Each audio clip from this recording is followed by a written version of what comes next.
Well, hello and good evening. It's Wednesday. It's Leading Ladies Leaving Legacies, Living Legacies.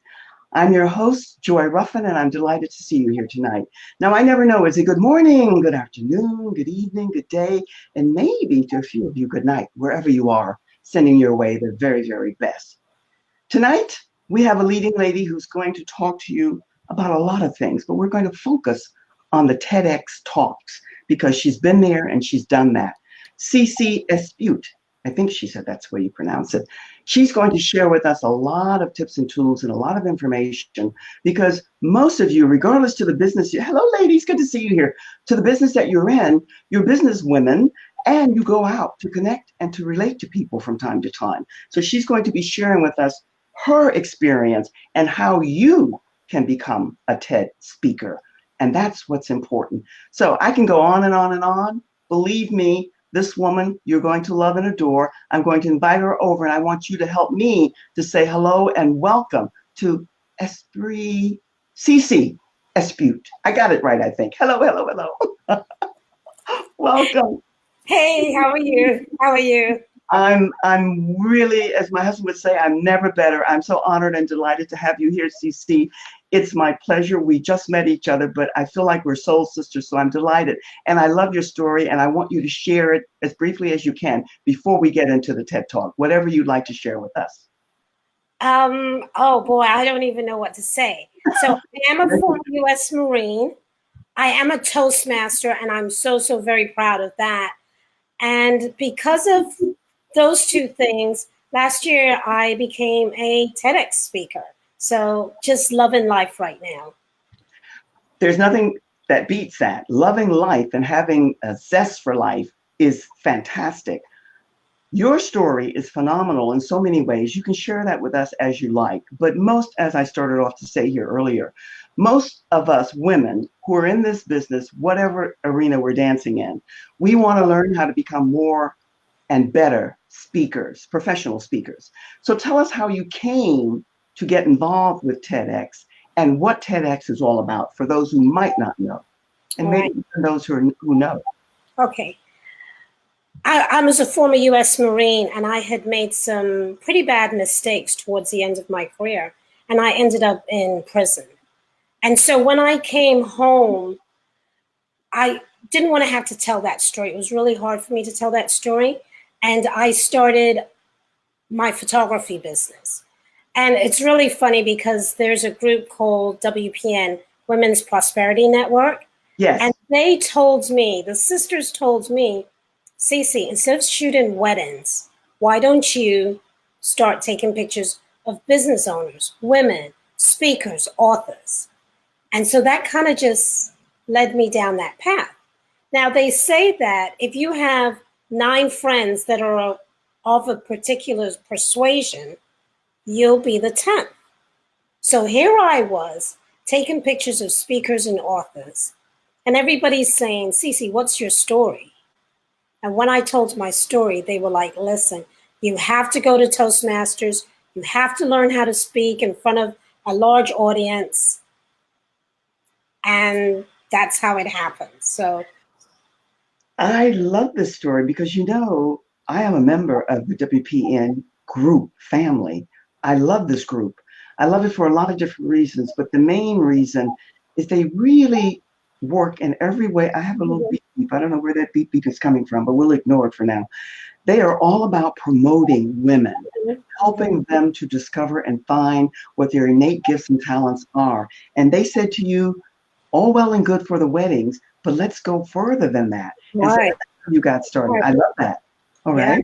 Keep going. Tell us more. So the sisters, as we lovingly referred to them, they were like, CeCe, people don't get married every weekend, but business owners need pictures of their events. They need headshots. They need pictures for their books. That's where your business is. So that's what started me down that path. And after joining Toastmasters and starting to learn how to speak properly and not use crutch words and, you know, get nervous in front of an audience, the opportunity came up to do a TED Talk.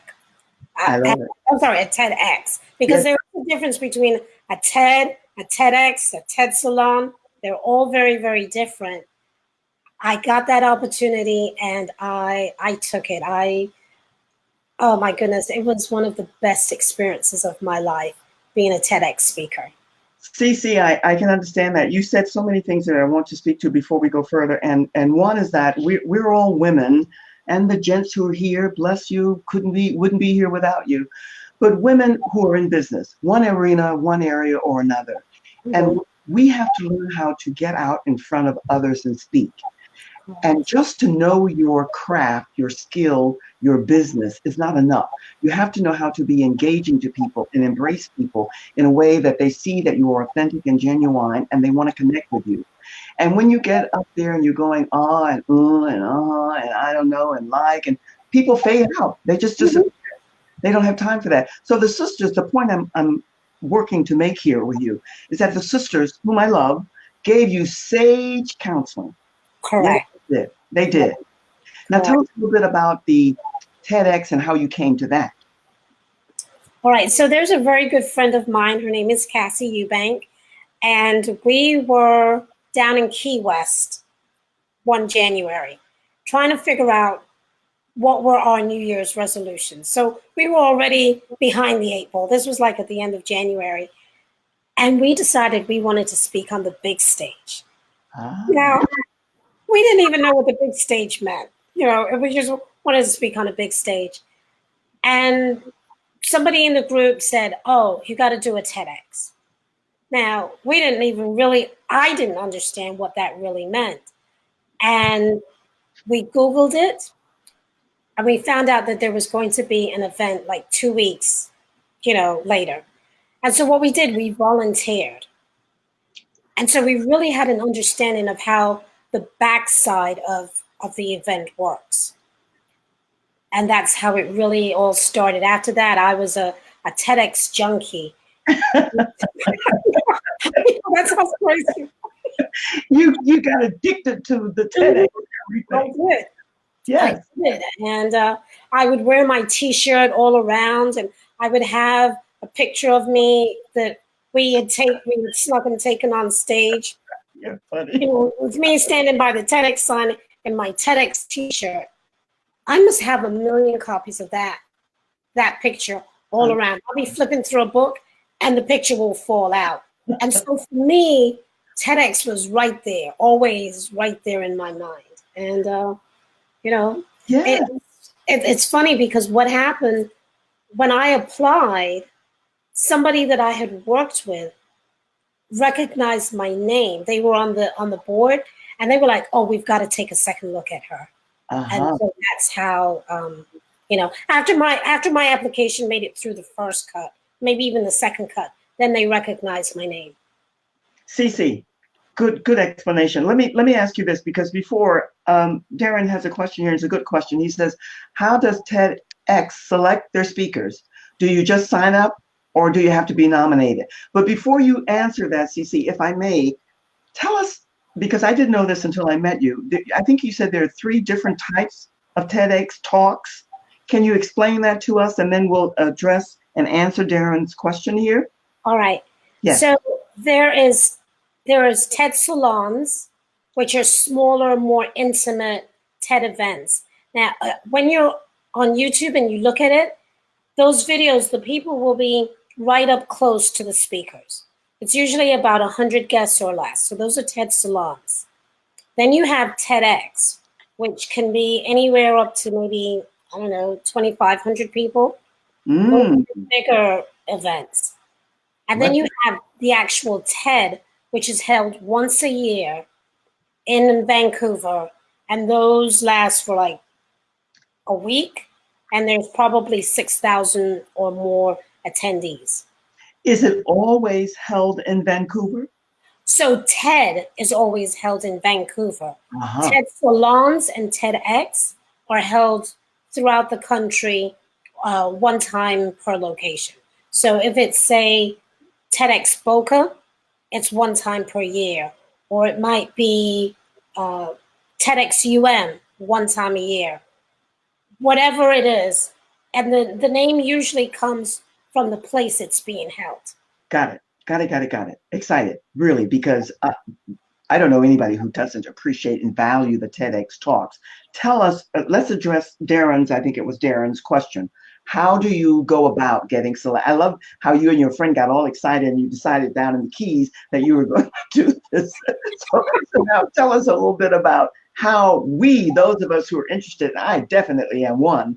I'm still in the process, I've always will be, but I want to know more. So how do we go about becoming a TEDx speaker, whether it be the salon or the TEDx to start off?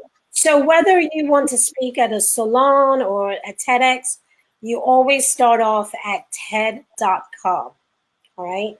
And once you go there, there's a drop-down box and it says attend.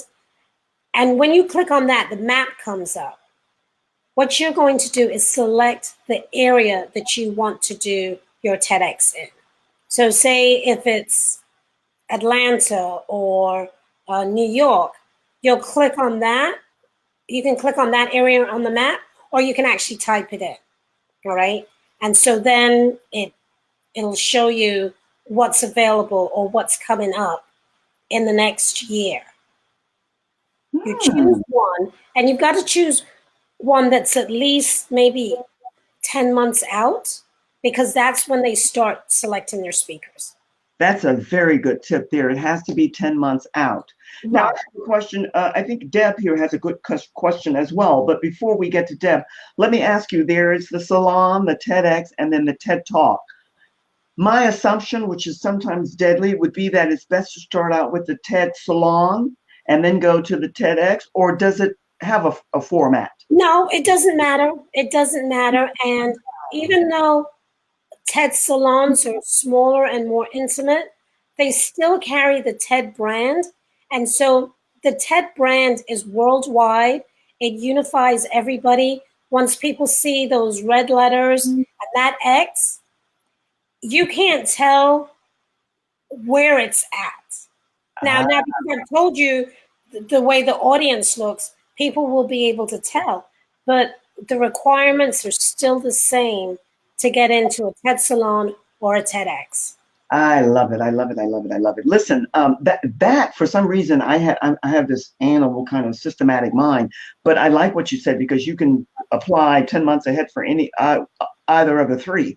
But here's what Deb wants to know. She said, since you did such an amazing job, and yes, my friend out there, all of you in the audience, I've seen her speech, and she did, as a TEDx speaker, how has it changed your business and or your life? She wants an answer to that, and so do we all. All right.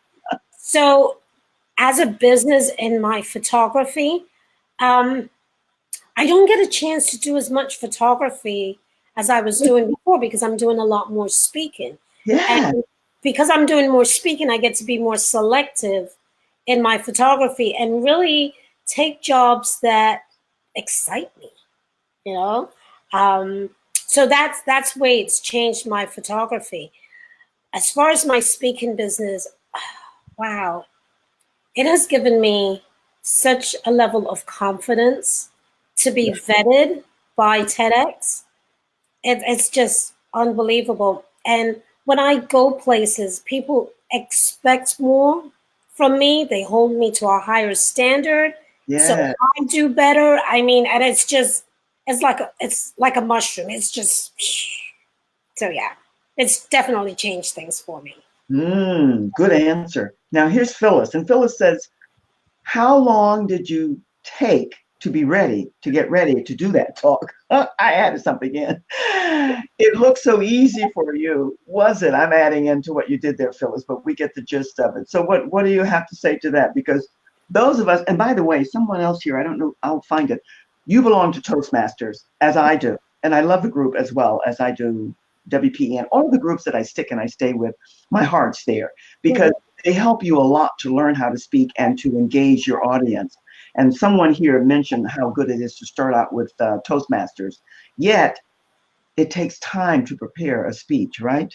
And that's what Phyllis wants to know. What was your journey in preparing for your TED Talk? So once I got selected,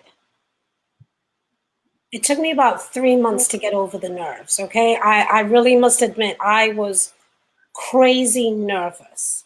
But Hmm. had I not been going to Toastmasters, I don't think I would have ever had the, I don't want to say balls, but let's say gumption, Let's say chutzpah. chutzpah, to think that I could have stood on a stage in front of 1,300 people. All right. So for me, that's what it took. Like I said, I had already been going to Toastmasters. Now, that's not to say you have to go to Toastmasters to be a TEDx speaker. That was just the route that I took. Good That's the point. route that worked for me.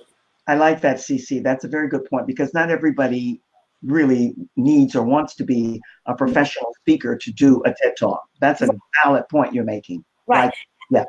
And let me just say this. TED is not looking for motivational speakers or inspirational speakers or professional speakers. What they are looking for is everyday people that have an idea that's worth sharing. An Okay. idea, or is it idea and story, or just an idea? I like the idea because everybody's going to Idea. It's an idea that's worth sharing.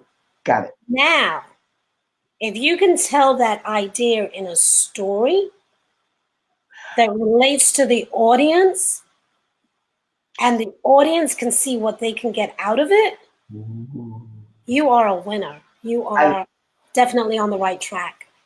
CeCe, your brilliance is coming through here. Let me tell you, I love the way you connected that because your idea tied to a story and relating and telling it in a way that engages. You got it. You win. Mhm, That's very mhm. good. Now, here is what does she say here? Amar, I think it is. This is a Amari? good point. Amari, what Yes. inspired you to come up with the topic of your TED Talk? That's another good one. Yes. Okay.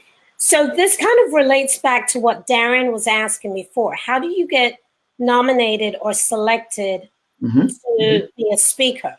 Yes. There, TEDx is looking for relevance. They're looking for timeliness, along with the idea that's worth sharing, that you can put into a story.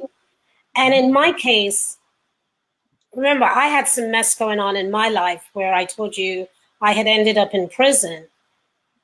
But to look at me, most people would assume that, hey, I've just never been to prison, don't even know how to spell prison. So I kind of took that mess and I Yeah. brought it to the forefront, saying, like, hey, listen, one out of every 3 Americans has a criminal record. So when you look at somebody like me, you cannot assume that I have never been in trouble because I have. But there's hope. And so Ah, that was how I got that was the basis of my speech. And that's how I got selected. wow. Boy, oh boy, you're giving us such good nuggets there. That word hope, Right. hope, and also how we assume Mm-hmm. about people. And I love what you mentioned here because you sent this to me and I wanted to address and speak to this. And now you're leading me right there. The timing is good because what you said to me, and I'd heard it before, and maybe some of the people in our audience here, I'm sure they've heard it too. But let's speak to this. Your mess is your message. Mm-hmm. Because my mess is so convoluted. There's so much. I mean, sometimes I think, well, who's going to be interested? There's so much. I mean, I was a dysfunctional young girl and the family and all of that. But the idea is to take that and make it into a story and an idea that's compelling to other people. So when you speak to your message, is that how you came to deliver your TED Talk and build it around that? Ah, Mm-hmm. Mm-hmm. Yes, yes, that's exactly how it all came about. And it's really funny. So for my TEDx event, I think there were 85 people that applied. All right, only 16 of us were accepted. So wow. when people say, "Oh, they didn't like my idea," they whatever. No, is that the competition is really stiff. All right, and you have to be kind of tapping into their vision, and you might not know what their vision is. The Yes. TEDx organizer, they come up with a theme, and in my case, it was reinvention. So it was kind of like, okay, that was perfect for me. But had I just gone up there and talked about being in prison, that wouldn't have cut it. But I talked about how I was able to reinvent myself after being in prison. And so that's why I believe they accepted me. I such good points you're making here, because what we now know is that Ted comes up with a theme. And Mm-hmm. if you're smart, wise, clever, brilliant, and all of that good stuff, you build your story, your idea around that Yes. theme. Very Mm-hmm. good. Very, very good. Mm-hmm. Now, you mentioned something about urban myths. How does that tie into this, your message, your message, and all of that? What is this about urban? How does that connect to the TED Talks and what you do? All right. So what I have found is that a lot of people think that they cannot do it. Um, that it's hard. That speaking is is so terrifying, and it's really funny because a couple of years ago, and quite a number of years ago, there was a very famous speaker. I can't say his name. I don't want Okay. to say his name, but it begins with a Z. Okay, so we're at an event and a guy gets up on stage and he's in advertising and he says that the idea that people are afraid of public speaking, Yes. it was an advertising campaign that they came up with in the 70s to sell a certain product. Mm-hmm. Mm-hmm. So I look over at my friend and I go, "Is that true?" And he goes, "Yeah, unfortunately it is." But we have heard that for so long Uh-huh. and in so many different ways that people now really think they're afraid to speak in front of an audience. But that's not the case. You're only afraid to speak when you don't know what to say, if you don't know your topic. Yeah. As they say in my neighborhood, hallelujah. Yes, indeed. Yep. Yeah. Yeah. Because When when you know what to say and you know how to say it and you can defend your idea, oh yeah, you can speak. So I love that's it. what I call the biggest urban myth. Now, the other thing that you mentioned, and that everything is connecting and relating and tying in here, CeCe, is the imposter syndrome.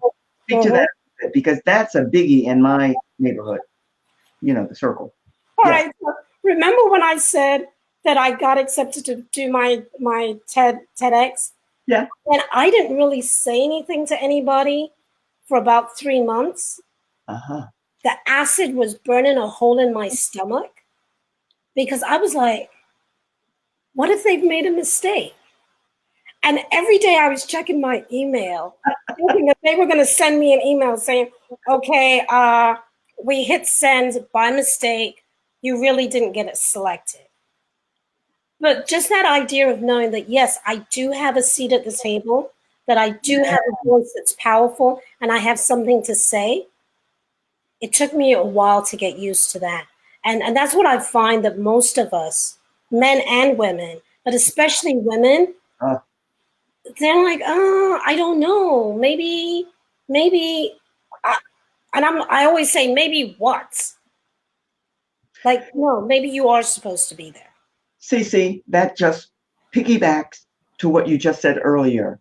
You have to know what you're bringing to the table Hmm. and believe that what you're bringing is of value to Hmm. someone out there in that audience. And once you know that, you're on point. Hmm. One of the questions here, I think it's Kat. Let's see what she wants to say. Kat asked, all right, Kat, did you know the theme before you applied or not until after you got accepted? That's a good one. Yes. So most of the time, if the organizers have a theme, it will be Mhm. right there. All right. The tough part is when they don't have a theme and you've got to figure it out. So that's a little tougher. Ah, how often does it happen? How often do they not have a theme before they select? We don't know. You don't know. You don't know. You have no. Ah, but you do, I would think, if you're on pointed on top of it somewhat. So you must have an idea of what you want to talk about. Oh, absolutely. Absolutely. And you, yeah. So here's the thing is you take what you know and Yes. you apply it to their theme. All right. So in my case, the theme was reinventing yourself. Mm-hmm. Right. Now there was, and I talk about this guy all the time. There was another speaker who was a dentist. And one of the things you're not allowed to do on stage is you cannot sell. You know, you cannot sell a product or a service. But what he did as a dentist was he showed the benefit of having Yes. teeth, Good. Yes. Yes. Yes. you know, and what dental hygiene really means and does for your self-esteem. And it's something that you don't think about. But what he did was he showed a picture of a woman without any teeth. And so everybody looked at her and they're like, oh, poor thing, poor thing. But then he showed a picture of her after he had, you know, fixed her mouth. And it was like she was beautiful. Well, listen, CeCe, before and afters work everywhere. Mm-hmm. Everywhere, no matter what you're doing. It makes a big, big difference. Let's talk about this as we wrap up here, because you've given us a lot of good, valuable information. When I first met you, I did not know that there were 3 separate types of TED arenas that you could go and speak in. Now we know. And we also know about building a theme, and we know to get to TED.com and blah, blah, blah, and what we have to do. And 10 months out, all of this good basic information. But here's something that you mentioned, and I think this is really important because there was a question about what happened after your talk. It's this adjusting expectations. What happens after the TED Talk? Speak to us a little bit about that, because sometimes all of us, regardless to what it might be, we get carried away with all the magic that's going to happen after the fact. And sometimes it does, but maybe not to the extent. So tell us the realities of what happens and the adjustment after the TED Talk. Okay. So I would say that this was just my experience. Mm-hmm. So leading up to my TEDx, first of all, it was tunnel vision. Everything was about TED. What did I eat? Don't eat anything unusual or new because you don't want to be sick, you know, and all this kind of stuff. So going in was really, really intense.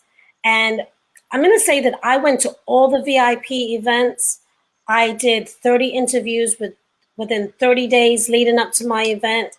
I had a code so my guests could get a discount. And so everything was about TED. The day afterwards, I had 54 phone calls. Wow. And so, right, for me, it was just intense. And that feeling lasted for almost 3 weeks. I was just on a natural high. Yes, Yeah. I was. Yes. I like it. I like it. Whew. Those 30 interviews that you did, were they with TED people, or you were just being interviewed by different people so you could build up your sense of, okay. Those were, some of the events were arranged by the TED organizers. I reached out to everybody that I knew. I was doing podcasts. I was doing CBS, NBC. You know, it was kind of like local girl makes good kind of situation. Wonderful, wonderful. Yes. So I did all of these events and I am on cloud 9. 3 weeks later, I get a disconnect notice from Florida Power and Light. And I'm like, what? Like, what do you mean my service is going to be disconnected? I had forgotten all the regular stuff. I hadn't paid any bills. I hadn't paid my taxes. I hadn't paid my FP&L, my phone bill. And I was like, oh, I got to get back to the real world. I had to do my laundry and go grocery shopping.